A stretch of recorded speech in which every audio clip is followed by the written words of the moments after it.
Assalamu alaikum and greetings of peace. Good afternoon, everyone. We are so excited to be here and just want to take a few moments to share with you some very important information about how we can work together to make an impact on June 30th. And if you don't know what I'm talking about, now's the time to be aware that June 30th, and hopefully you're registered to vote. June 30th is the Oklahoma primary election. And there's no more important time than now than to not only be registered to vote, but to also make sure you get out and you vote in every single election. Because whether it be people running for city council, you got people running for sheriff, county commissioner, for state house, state senate, for Congress, U.S. Senate, you name it.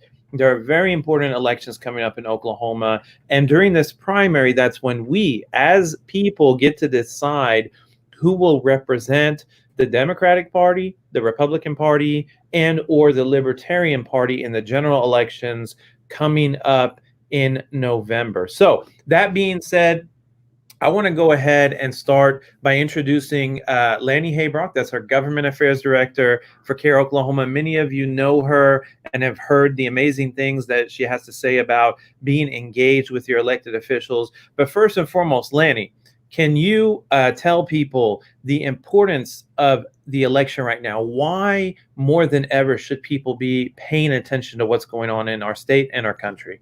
Yeah, absolutely. So as we all know, it is a presidential election year as well. So we really want to make sure that whenever we're voting, that we keep that in mind. And not only are we going to be voting for who's going to be president, but we're also going to be voting for other levels of government. And so this is exciting. There's, on a national level, there's a lot of seats that are looking to be flipped. And so whether you're Republican or Democrat, that should be important to you because it can change the dynamic of power at the federal level. And we also have we're having a pretty heated Senate race here in Oklahoma. There'll be a primary for the Democrats for the Senate race. Trying to find somebody to run against Inhofe, I believe. And so that's a pretty big race nationwide. But also with it being a year where it's going to be hard for a lot of people to access their right to vote with the pandemic. There's a lot of people that are afraid to get out and get in crowds, especially as we're talking about a second wave of coronavirus. It's really important. Your voice is needed now more than ever. Excellent point, Lani. Excellent point. And that brings me to a question. So right now, if you haven't registered to vote, unfortunately, it's too late. The deadline to register to vote was June 5th for the June 30th. You still register to vote for the general election in November, but for the primary. There we go. Yeah. It's never too late to register. I tell people that all the time. Register. If now's the time and you've been inspired or motivated, doesn't matter if there's an election coming up or not, register and do it right away. So even if you can't vote in the primary, that's okay because primaries are for the parties only. So you register Democrat, you vote in Democratic primary. If you register Republican, you vote in a Republican primary, and you're only voting for your district. So you're not voting for people across the state or like a wide variety of people. So you can still register to vote for the general election. And not only will there be important statewide elections on some issues like state questions, there will also be larger districts like the Senate and congressional districts. And then there will be your smaller House and Senate districts. And then like people like sheriff and things like that. So register. If you need help, contact us. You can go to CAIROklahoma.com. You can email us, contact us. But that being said, Lani, you touched on something, and we want to really talk to people about this.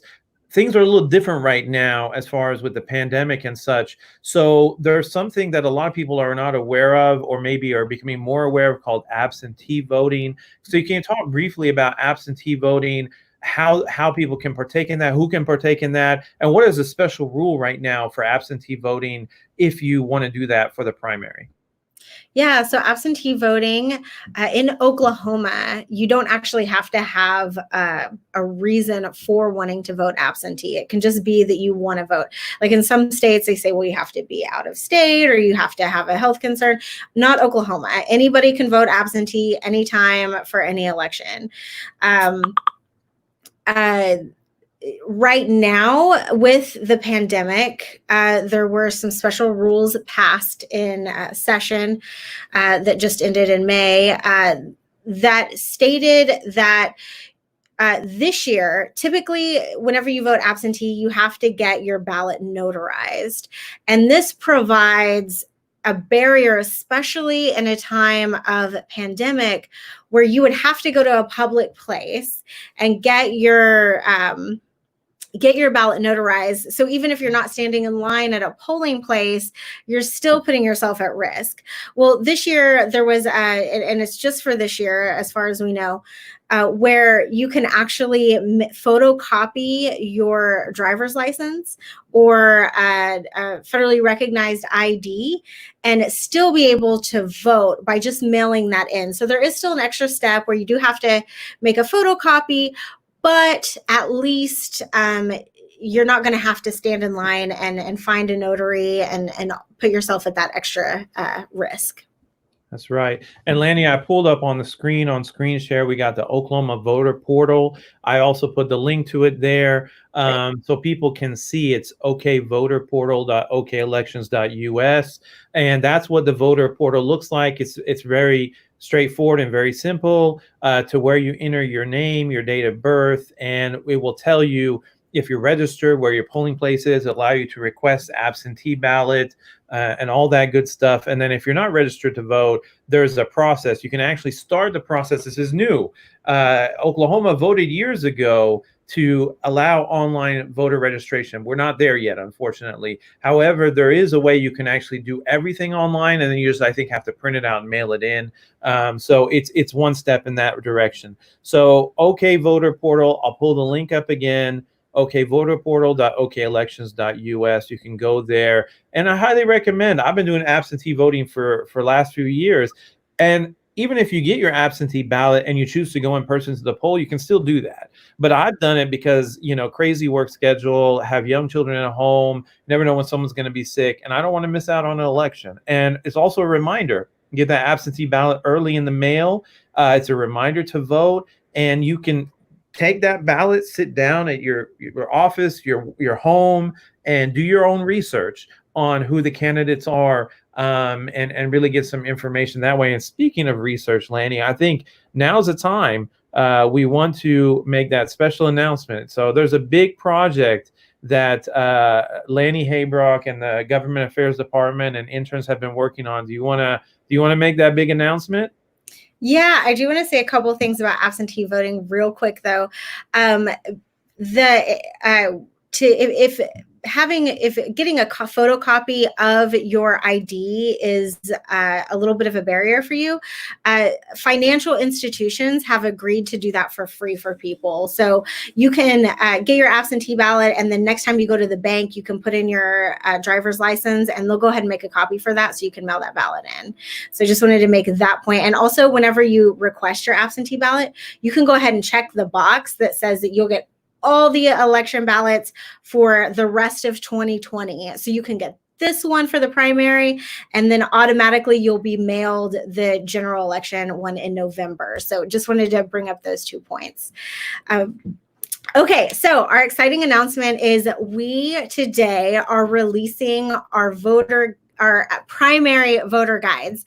So these are super exciting. It's all online this year. And Adam's got it pulled up where you can see, you just go in, you can scroll down. If you'll scroll down a little bit, Adam, you can choose to see all the candidates or just your House or your Senate candidates. And we focused again this year on the races that are being run in our more highly populated Muslim areas. So the way we did that is we looked at where all the masjid were in Oklahoma, and then we chose those surrounding House and Senate districts. So it's not an exhaustive list of candidates, but it is a comprehensive list. And so we'll take a look here. You can see on the left-hand side, you can filter any way that you want. If you just want to see the Republicans because you're a Republican, if you just want to see the House, you can see that. And we'll go ahead and Adam, if you want to click on a candidate, go ahead and do Rhonda Baker, because she'll have a lot of information since she's an incumbent. Here we go. Yeah, so you can see we have links to her website, how to contact her, her social media page. We have her public biography that's listed. It's right there. And then her platform issues. So you can see the issues that these candidates are running on, what's important to them, so that you know that the candidate that you're voting for, that they're not just, maybe they don't just have your party affiliation in common, or maybe they don't just live in your district, but you can actually know, okay, this is the candidate that most closely aligns with my values and the things that I think are important. And there is no perfect candidate. I always discourage people from just voting down party line. We want you to know who your candidates are and to make the choice that most reflects you and how you want your district to be represented. So we really hope that we make this as easy as possible for you to be an informed voter at the polls or on your absentee ballot. And if you're going through this and there's anything that you see that would make it easier for you, please let us know, because we're always looking to improve. And this is the primary guide, and we'll be coming out with a more extensive general election guide in the coming months after the primary. That's right. And so you can go to CAIR-OK primary. We'll be posting these links on our social media pages later today. And you can see all the information from the candidates to information on how to vote, state government, know your districts, which we just scrolled through, as well as links to request your absentee ballot or register to vote if you haven't, as well as some frequently asked questions for both those information. So this is like your one-stop shop for all the information you need to vote. And this has been a huge task because we had to transfer from a print guide PDF format to fully online, which was more accessible, we hope, to a lot more people. And so in the coming months, as we head into the general election, we hope to enhance this and make sure that moving forward, every 2 years, as there is an election in Oklahoma, that you will have all the information you need up to date, available to you right from CAIROklahoma.com. So please do let us know any feedback you have, any suggestions, and we will take those into consideration. So June 30th, put it on your calendars, go to CAIROklahoma.com, 2020 primary. If you haven't, you have until 5 p.m. on the 23rd, which is next week, to request your absentee ballot. So make sure you do that. Anything else you want to add, Lani? If absentee ballot is not something that you end up doing, I do want to let people know that there's also early voting options. If you, whenever it comes election day, if you realize, oh, I missed out on that getting absentee ballot, you can actually go to your county election board and you can vote the weekend before. I think it starts on Friday, maybe Thursday. I'll have to look that up, but you can go and do that before and over the weekend, especially if you do have a busier work schedule that's not super flexible. So and the line will be shorter too, so it's also safer.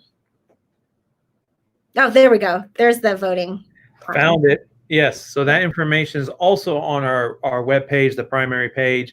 And look, I'm going to end by saying this. First of all, thank you, Lani. Thank you for providing all those details, all that information, so that we can, have all the stuff we need to know in order to be prepared to voice our vote and make an impact. That's what we're calling this, making an impact on June 30th.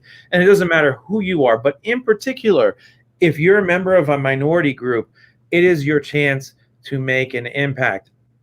And I will say this, people are very frustrated right now. Muslims, we've been frustrated for a long time. In fact, the Government Affairs Department of CAIR Oklahoma came out of those frustrations of having laws passed that basically demote Muslims to second-class citizens in Oklahoma. Frustrated at the anti-Muslim rhetoric of legislators, not all, but of some misguided legislators and hateful legislators in the state of Oklahoma. Frustrated from the election of Islamophobic, bigoted people. So that's where the Government Affairs Department came from. And right now we've got a pandemic that has been mishandled by the presidential administration. We have Black Lives Matters protests across the nation that are just bringing this concerning issue of systemic racism to the forefront, which it needs to be. But these are issues that have not been addressed for a long time in our country. And we've got a lot of other issues that we're concerned about, whether it be defunding the police, and just like Norman last night, $865,000 taken from the police budget and allocated to other things, including $300,000 to mental health and other social services. But that's because people voice their concerns. So the point I'm trying to make is, if you're frustrated like I am, if you're frustrated like many of us are right now with the way things are in the world, with the way things are going, the best thing we can do is vote, is be in touch with our elected officials, which is get the right people in office. Because I'll tell you what happened in Norman in terms of them reallocating police funds to more important areas happened because the right people are sitting on the city council and in the mayor's office. And we've seen that time and time again in Oklahoma. When the right people get into the right office, good things happen. So it's up to you. You can make an impact on June 30th. So let's all make that pledge and that commitment. Share this video, like this video, go to our webpage, and we hope to hear some positive feedback from you. Lani, any last words? I just want to say your voice is going to be more powerful this year than ever.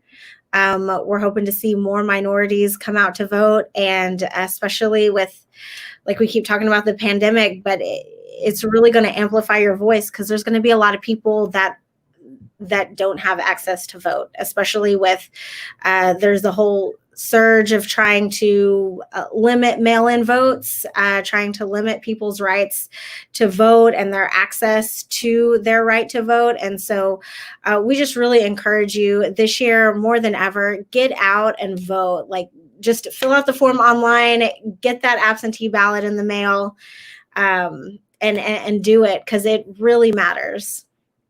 Absolutely. Thank you so much. Thank you, Lani, for your time. We appreciate your work as a Government Affairs Director for Oklahoma. And thank you to everyone who joined us today.